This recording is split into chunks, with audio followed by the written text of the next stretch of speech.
Nos 15 metros nós acompanhamos. Bate. O ônibus já foi arrastado em 15 metros, pode ser arrastado a mais.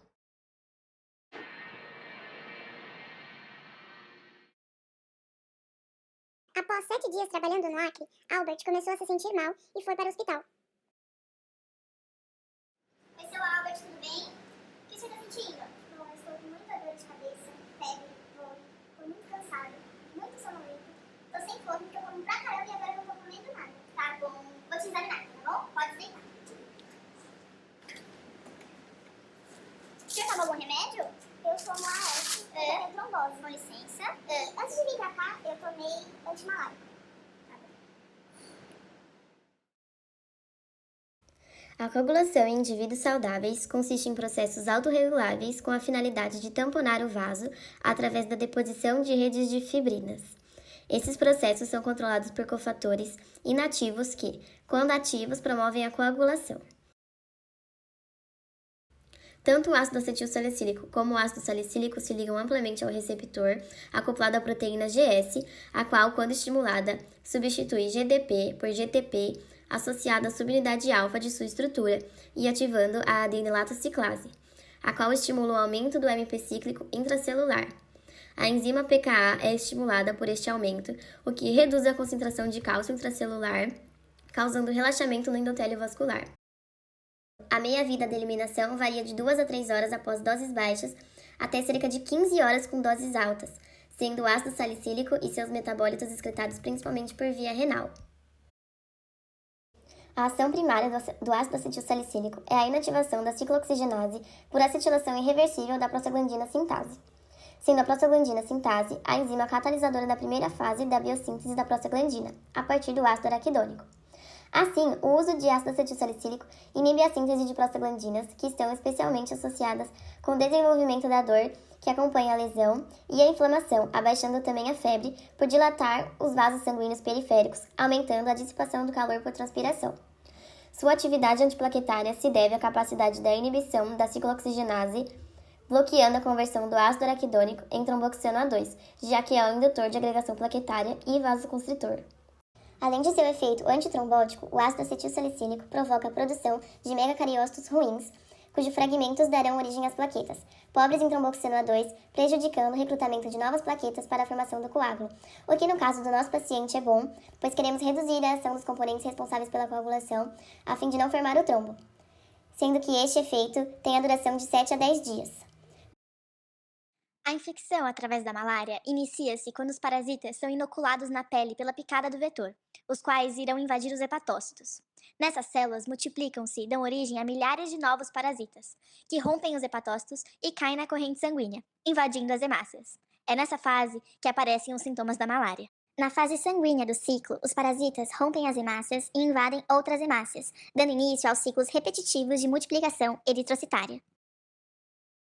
O antimalárico disponibilizado pelo posto de saúde para o paciente poder tomar antes da viagem como uma prevenção da malária é a associação de artemisina com amifloquina. A artemisina atua no ciclo biológico do falcíparo, que se inicia nas células eritrocitárias.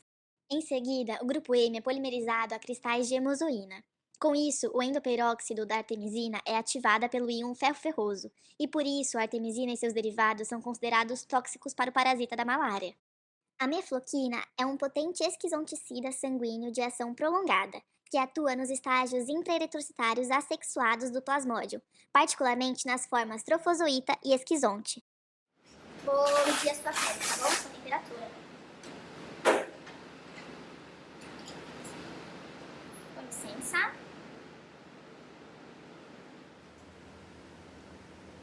39. Eu vou te encaminhar para tomar alguns remédios, tá bom? Pra você melhorar. Vamos lá.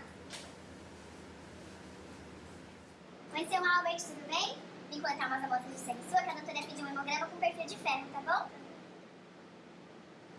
Olá, tudo bem? A médica te prescreveu um paracetamol e o Dramina, tá? Bom, esse aqui é o paracetamol. E agora eu vou colocar o Dramina.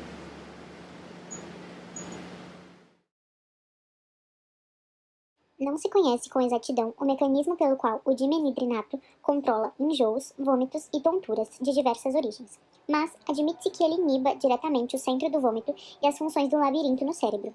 Sabe-se que o dimenhidrinato é um antagonista de receptor histamínico 1 sem atividade intrínseca. Ele também irá atuar no sistema nervoso central, inibindo a náusea e o vômito pelo bloqueio dos receptores colinérgicos. Na ativação dos receptores histamínicos, o receptor H1 se acopla à proteína GQ11 e ativa via fosfolipase C, cuja ativação leva à formação de IP3 e DAG. O IP3 causa a abertura dos canais de cálcio, fazendo com que ele seja liberado. O diacilglicerol ativa a proteína sinase e o cálcio se associa à calmodulina. Este complexo ativa a MLCK, que irá fosforilar a miosina. A miosina fosforilada se ligará ao filamento de actina, causando a contração. Como o dimenhidrinato é um antagonista de receptor H1, ele irá inibir esse processo, impedindo a contração da musculatura lisa do trato gastrointestinal. No hipotálamo, tem-se a presença da enzima ciclooxigenase 2, COX-2, que estimula a produção de prostaglandinas para a formação do AMP cíclico, que age no centro de controle térmico hipotalâmico, aumentando a temperatura corporal. A febre é o aumento corporal acima do normal, decorrente de respostas a substâncias pirogênicas, que são produto do metabolismo de bactérias ou citocinas, principalmente IL-1 e IL-6, que são secretadas por leucócitos, macrófagos, em processos inflamatórios. Essas substâncias estimulam a fosfolipase A2, que libera ácido araquidônico da membrana celular para o citoplasma. Com isso, a enzima COX-2 sintetiza ácido araquidônico em prostaglandinas e tromboxanos. O acetaminofeno é um anti-inflamatório não esteroidal indicado para adultos, para a redução de febre e o alívio temporário de dores leves a moderadas, pois tem a função de inibir a enzima COX-2, que converte ácido araquidônico em prostaglandinas e tromboxanos, levando à diminuição da febre, dor e agregação plaquetária. A administração é realizada via oral, com início do efeito de 15 a 30 minutos após a administração, e permanece por um período de 4 a 6 horas. Tem sua absorção completa no trato gastrointestinal, principalmente no intestino delgado, ocorrendo por transporte ativo. Ele é metabolizado principalmente no fígado, onde envolve 3 principais vias: conjugação com glucoronídeo, conjugação com sulfato e oxidação através da via enzimática do sistema citocromo P450. O acetaminofeno é amplamente distribuído aos tecidos orgânicos, exceto ao tecido gorduroso. Uma proporção relativamente pequena do paracetamol se liga às proteínas plasmáticas.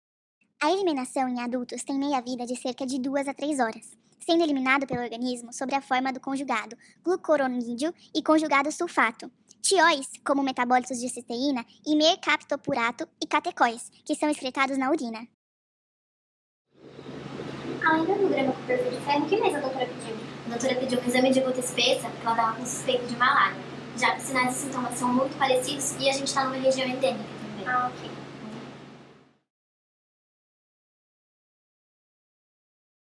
A melhor preparação para o diagnóstico da malária é através do método da gota espessa, onde é obtida uma amostra de sangue colhida diretamente por punção venosa sem anticoagulante. Após a coleta, a lâmina deve ser mantida em temperatura ambiente para a secagem da gota de sangue. O sangue colhido com anticoagulante não é indicado para o preparo da gota espessa por não apresentar uma boa fixação na lâmina, podendo desprender-se no ato da coloração ou durante a lavagem. O tempo decorrido entre a coleta de sangue e a coloração da amostra não deve ultrapassar 3 dias, sob o risco de ter uma qualidade prejudicada, haja vista que após esse período, a deshomogeneização é dificultada. Oi, seu Albert, estava aqui analisando seus exames e tá tudo bem, o senhor tá melhor? Só a única coisa que aconteceu é que aqui acusou um pouquinho de anemia ferropênica, anemia por falta de ferro. Então eu vou recomendar pro senhor que o senhor tenha uma alimentação um pouco mais rica em ferro, com verdura, carne, que aí com certeza vai melhorar. Tá bom? Então o senhor tá liberado. Qualquer coisa é só voltar. Tá bom? Obrigada, viu? Tchau, tchau. A anemia ferropriva ou ferropênica é decorrente da privação ou deficiência de ferro dentro do organismo, levando a uma diminuição na produção, tamanho e teor da hemoglobina nos glóbulos vermelhos. O ferro é essencial para a produção dos glóbulos vermelhos, e seus níveis baixos no sangue comprometem toda a cascata de produção das hemácias. A hemoglobina é a responsável pelo transporte de oxigênio até as células do nosso corpo. Na diminuição dela, o transporte de oxigênio fica comprometido, acarretando em consequências danosas ao organismo do paciente. As causas da anemia ferropriva ou ferropênica pode ser por falta de absorção do ferro na região intestinal, falta de ferro na alimentação ou por perda sanguínea recorrente por algum sangramento. Albert, após 2 dias, volta ao hospital, pois seus sintomas agravaram. Seu Albert, o senhor aqui de novo. Eu não estou me sentindo muito bem. O que o senhor tá sentindo? Tá muito amarelo. Eu não estou conseguindo respirar direito. O senhor foi pra algum lugar antes? Pegou alguma coisa? Antes de eu vir pra cá, eu peguei uma enchente, mas...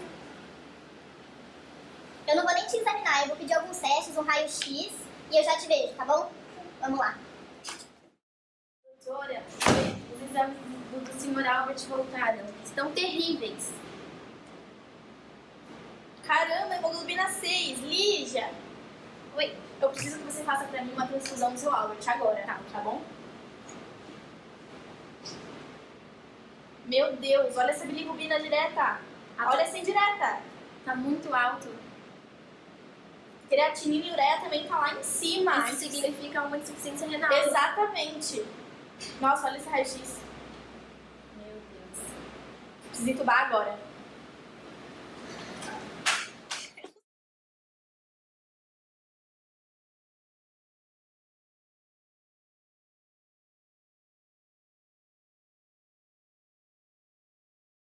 Antes da transfusão, são realizados testes pré-transfusionais na bolsa e no paciente. São testes imunohematológicos realizados com o objetivo de selecionar hemocomponentes compatíveis com o sangue do paciente. Entre os testes estão a tipagem ABO-RHD do paciente e retipagem da bolsa, TAD, que é o teste de antiglobulina direto, TAI, pesquisa de anticorpos irregulares, e a prova de compatibilidade. A icterícia presente em quadros de leptospirose aguda pode ser caracterizada como icterícia intrahepática com colestase. Os estudos apontam para a ação direta da bactéria sobre as células do hospedeiro, pela produção de toxinas e enzimas proteolíticas, que consequentemente promovem a lesão dos hepatócitos. No tipo de icterícia, observamos o aumento da bilirrubina direta e indireta. Este aumento pode ser explicado da seguinte maneira: as células que foram lesionadas perderam sua capacidade de conjugar a bilirrubina indireta, portanto, ela irá acumular no sangue. Já as células que ainda estavam íntegras poderão realizar o processo de conjugação, originando a bilirrubina direta. Porém, esses hepatócitos, ao sofrerem lesão, extravasam uma grande quantidade de bilirrubina direta no sangue, caracterizando assim o seu aumento. As lesões hepáticas promovidas pelo microorganismo também afetaram a síntese de albumina e proteínas totais, pois foi observado os valores basais no exame em questão. Exames bioquímicos revelaram um aumento expressivo de transaminases, principalmente a ALT, alanina aminotransferase. A ALT é uma enzima encontrada em grandes concentrações no citoplasma do hepatócito. Essa célula, ao sofrer lesão pelas leptospiras, irão liberar a enzima ali presente, aumentando sua concentração no plasma. Além das transaminases, é observado também a elevação dos níveis de fosfatase alcalina e gama-GT. Esse achado revela ainda que há a presença de um quadro de colestase, condição na qual o fluxo biliar é comprometido. A creatinina e a ureia são substâncias produzidas no fígado pelo resultado da metabolização de proteínas da alimentação. A creatinina e a ureia são eliminadas do organismo pela urina. A elevação dos níveis sanguíneos de creatinina e ureia são um sinal de mau funcionamento dos rins. Insuficiência renal aguda é a perda súbita da capacidade dos rins de filtrarem resíduos, sais e líquidos do sangue. A proteína de membrana externa mais importante expressa durante a infecção é o LPL32, que se liga ao Toll-like receptor 2, presente nos túbulos proximais, levando à ativação do fator de transcrição NF-kappa-beta. Este irá estimular a síntese de CCL2, MCP1, CXCL2 e MIP2, citocinas envolvidas no recrutamento de monócitos, células T, células dendríticas e a geração de uma resposta inflamatória. Estudos levam a crer que estes micro-organismos produzem endotoxinas. Estas, por sua vez, promovem o recrutamento e ativação de neutrófilos e macrófagos, que secretam TNF, prostaglandinas, radicais de oxigênio, fatores de ativação plaquetária e interleucina 1. Estes mediadores liberados irão agir sobre o endotélio, provocando lesão celular endotelial, edema intersticial e exudação de proteínas. Tais fatos promovem inativação de surfactante e edema pulmonar, resultando na síndrome da angústia respiratória, que muitas vezes evolui ao óbito. Após os resultados dos exames e da história clínica do paciente, a médica desconfia de leptospirose e solicita a realização do PCR. A cultura de leptospiras é uma técnica difícil que requer várias semanas de incubação, ou seja, os resultados levam tempo e têm baixa sensibilidade, e podem ser realizadas através de sangue ou líquor do paciente. Na primeira semana da doença, a cultura do sangue, líquor e o PCR serão positivos, porém as sorologias podem ser negativas ou apresentarem títulos baixos, e com isso são usadas na segunda semana, além de serem encontradas na urina também, positivando a urinocultura. Após a preparação da amostra com todos os materiais, ela é colocada em um termociclador para a realização da reação, a qual ocorre em 3 etapas: desnaturação a 95 graus para quebrar as bases nitrogenadas, alinhamento dos primers a determinadas temperaturas de acordo com seu TM e a amplificação do DNA. Utilizamos uma sonda molecular, que é um fragmento de DNA ou de RNA fita simples, o qual apresenta um marcador, a fluoresceína, emitindo uma fluorescência. Esta sonda hibridiza o fragmento de DNA-alvo. A fluoresceína está associada a um quenter, que a mantém presa à sonda e assim que a TAC polimerase inicia a transcrição do fragmento, inibe o quenter, liberando a fluoresceína à medida que ela transcreve a fita. Assim que o produto do PCR se acumula, o sinal fluorescente é percebido pelo equipamento, aumentando exponencialmente durante os ciclos da reação, nos permitindo ver a reação à medida que ela ocorre. O resultado do laboratório já foi liberado? Sim, o resultado do PCR deu positivo para a leptospira. Então acho bom a gente começar a administração de penicilina G cristalina, porque é o principal antimicrobiano indicado para casos graves como o nosso. Porque ele impede a síntese da parede celular bacteriana, impedindo a ligação cruzada entre o peptídeo e o linfoma. Tá, então Beatriz, avisa a enfermeira para administrar por via endovenosa 2,5 milhões de unidades, diluído em soro glicosado, a cada 6 horas durante 7 dias. O paciente vai ficar por um período de 45 minutos lá. Mas você tá entendendo? Não. O que é a leptospirose? Não posso responder essa pergunta. A leptospirose é uma doença infecciosa aguda, generalizada, de gravidade variável. Ela é causada por uma espiroqueta do gênero Leptospira, aeróbio obrigatório, flexível e móvel. Elas infectam hospedeiros chamados reservatórios, que é permanente para a manutenção da bactéria. O reservatório mais comum é o rato. Usualmente, causam infecções assintomáticas, no qual as espiroquetas colonizam os túbulos renais e são eliminados na urina. Os hospedeiros acidentais se infectam por exposição direta à água contaminada com a minha urina. As minhas espiroquetas irão penetrar por mucosas oral, nasal ou pele lesada. Por isso, o paciente de vocês, que apresentava um corte no pé, foi infectado. As leptospiras patogênicas causam doença sistêmica grave, síndrome de Well, com insuficiência renal, hepática, vasculite extensiva, miocardite e morte. A gravidade da doença é influenciada pelo número de organismos infectantes, pelas defesas imunológicas do hospedeiro e pela virulência da cepa infectante. Elas disseminam no sangue para todos os tecidos, incluindo o sistema nervoso central. Multiplica-se rapidamente e danifica o endotélio de pequenos vasos sanguíneos, resultando nas principais manifestações clínicas da doença. A eliminação das leptospiras ocorre quando se desenvolve a imunidade humoral. A imunidade humoral é uma resposta mediada por imunoglobulinas que são secretadas por plasmócitos que se originam da diferenciação dos linfócitos B com participação dos linfócitos T helper. Os anticorpos secretados têm como função principal a neutralização e eliminação do patógeno. Dentre elas, as principais são IgM e IgG. Lígia, já acabou a transfusão? Sim, aplica o anestésico, por favor. Quais anestésicos você vai analisar? Fentanil e Tipental. E por que da intubação do paciente? Porque os exames dele demonstraram síndrome da angústia respiratória. Já apliquei, obrigada. O fentanil é um opioide utilizado como medicação para dor e também pode ser utilizado juntamente com outros medicamentos para anestesia. Seu tempo de meia-vida é de 8 horas e sua excreção é majoritariamente renal. Os receptores opioides são acoplados à proteína GI, que pertence à classe inibitória. Quando a ligação do fentanil ocorre, promove uma mudança conformacional na subunidade alfa, transformando GDP em GTP e ativando assim a proteína. Quando ativada, a subunidade alfa atua sobre a enzima adenilato ciclase, promovendo sua inativação, que impede a formação de monofosfato cíclico de adenosina, que é responsável por promover a abertura dos canais de cálcio. Em seguida, a subunidade beta e gama vão se ligar aos canais de potássio, permitindo o efluxo desse íon, provocando a hiperpolarização da membrana, impedindo o disparo de PA, bloqueando a transmissão sináptica excitatória e, consequentemente, promove a inibição do sistema nervoso central. O tiopental se liga ao sítio de ligação dos receptores GABA-A e, através dessa ligação, ocorre um aumento do tempo de abertura do canal de cloro, ativado por GABA, permitindo então o influxo deste íon na célula, promovendo então a hiperpolarização, dificultando a geração de PA e dessa forma ocorre um bloqueamento da transmissão sináptica excitatória, provocando a inibição do sistema nervoso central. O tiopental é um fármaco indicado para a indução da anestesia geral. Seu tempo de meia-vida é de 10 horas e sua excreção é majoritariamente renal. Apesar de o exato mecanismo pelo qual o tio Pintal exerce seus efeitos não tenha sido totalmente elucidado, sabe-se que ele tem como principal alvo o sistema nervoso central. Essa atividade se deve à sua ação direta e específica às proteínas da membrana, tais como os receptores GABA-A. Vamos começar a animação, doutora. Não vai ter jeito, vai ter que carregar. Carrega. Carrega pra 300. Afasta. Carrega de novo. Afasta. Hora do óbito.